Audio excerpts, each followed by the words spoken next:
Bismillahirrahmanirrahim. Assalamu alaikum dear students. My name is Suhail Shams and I belong to Peshawar Model School System. Dear students, today we will discuss the computer science subject of level 10. So let's start with the syllabus for the session 2020 to 2021. The course that we will cover in midterm session is the following 3 chapters, that is unit number 1 computer programming techniques, unit number 2 programming in C, and the third one input output handling. तो आइए students start करते हैं अपने first chapter से।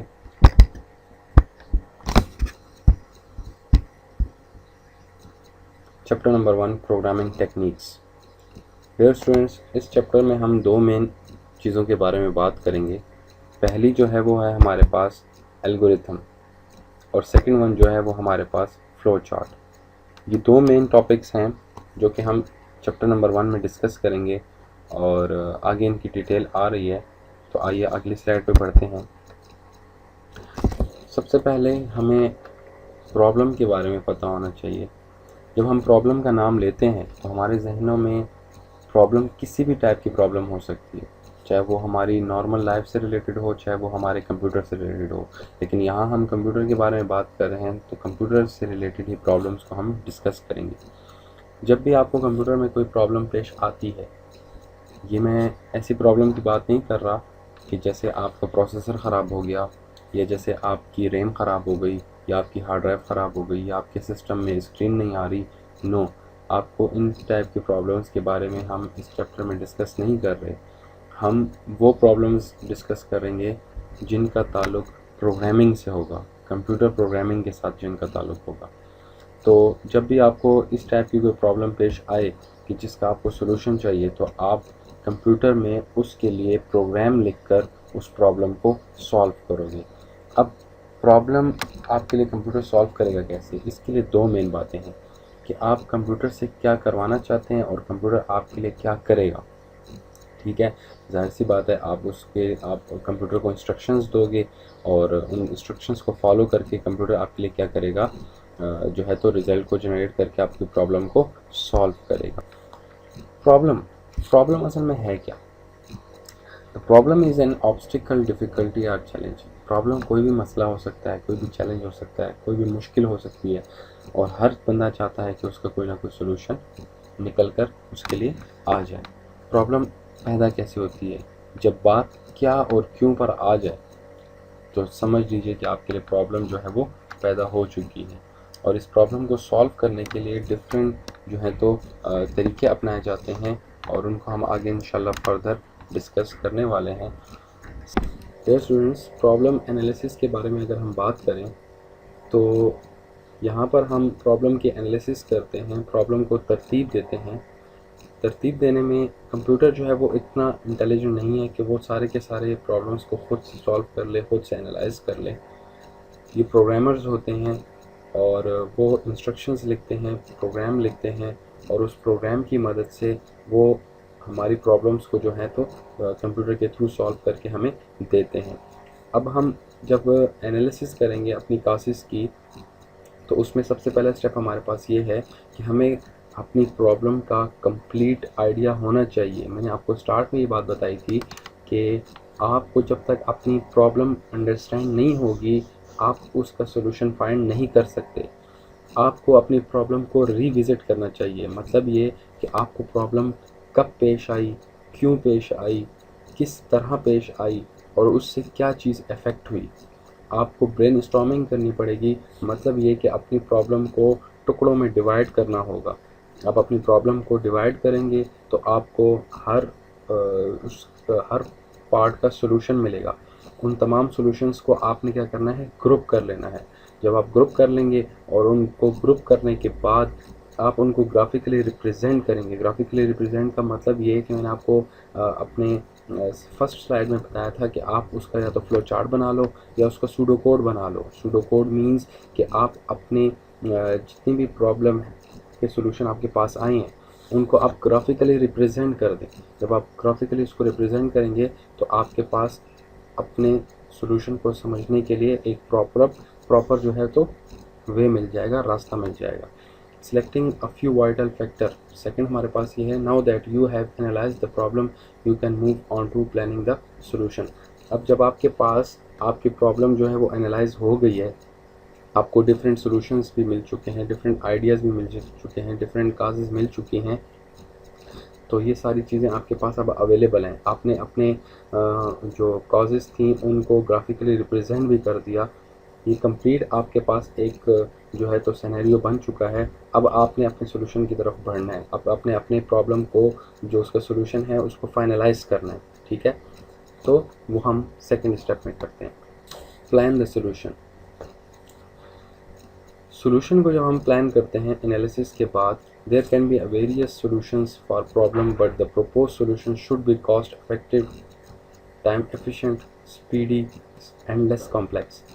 देखें students, जब भी हमारे पास प्रॉब्लम की एनालिसिस हो जाती है, प्रॉब्लम को हम चेक कर लेते हैं और चेक करने के बाद जब हम उसके सॉल्यूशन की तरफ जाते हैं तो सॉल्यूशन में हम ये चीज़ ज़रूर देखते हैं कि आपका जो सॉल्यूशन हो वो कॉस्ट इफेक्टिव हो, मतलब लो प्राइस का हो, टाइम एफिशिएंट हो, स्पीडी हो।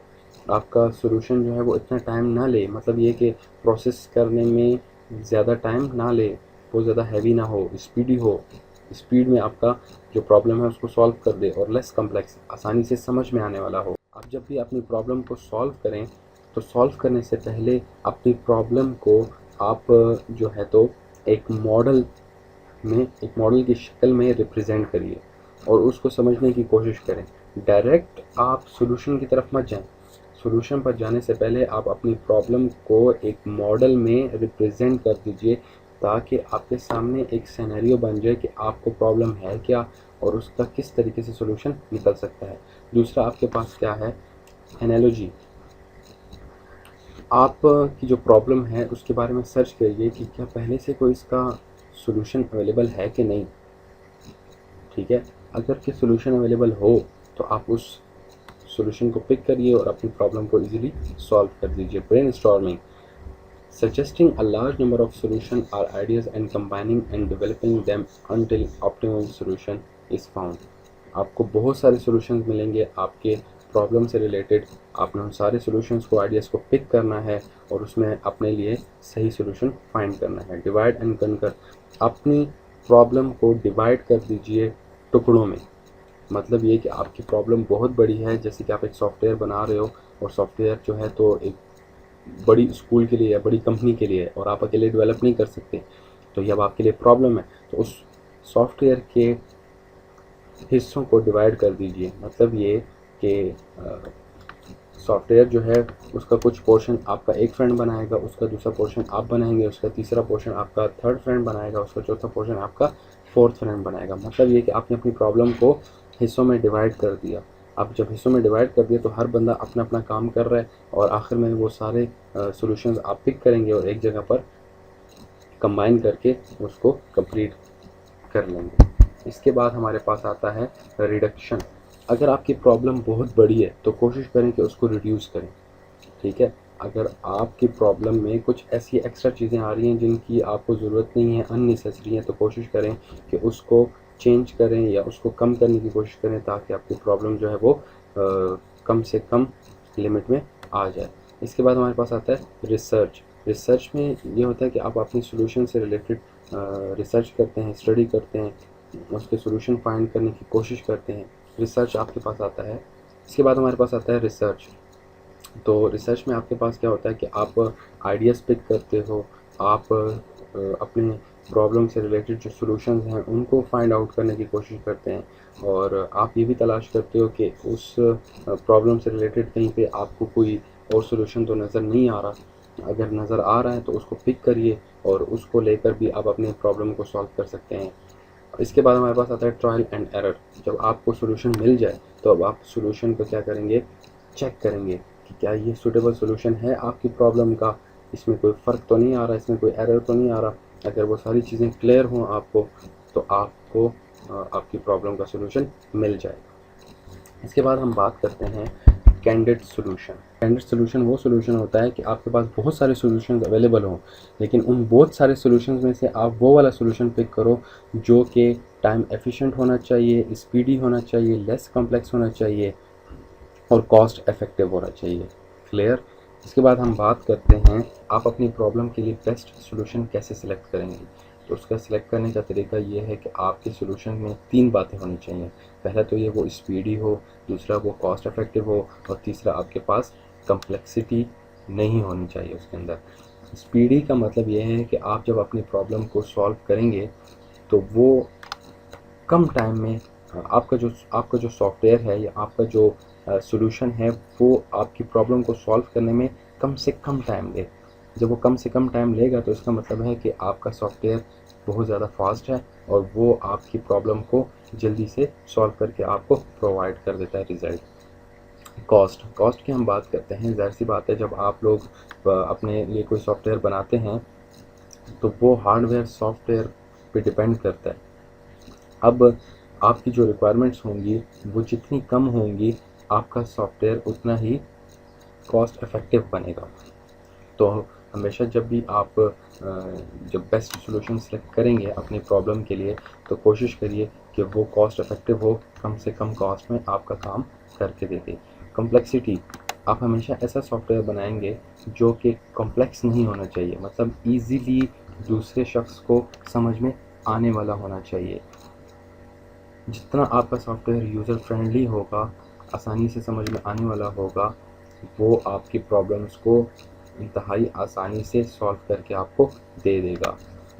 आप पेज नंबर 6 तक इसको स्टडी कर लीजिए जहाँ तक हमने आज स्टडी किया है, और इसमें से 20 MCQs आपने बनाने हैं और इंशाल्लाह हम नेक्स्ट लेक्चर में मिलेंगे। तब तक के लिए अल्लाह हाफ़िज़।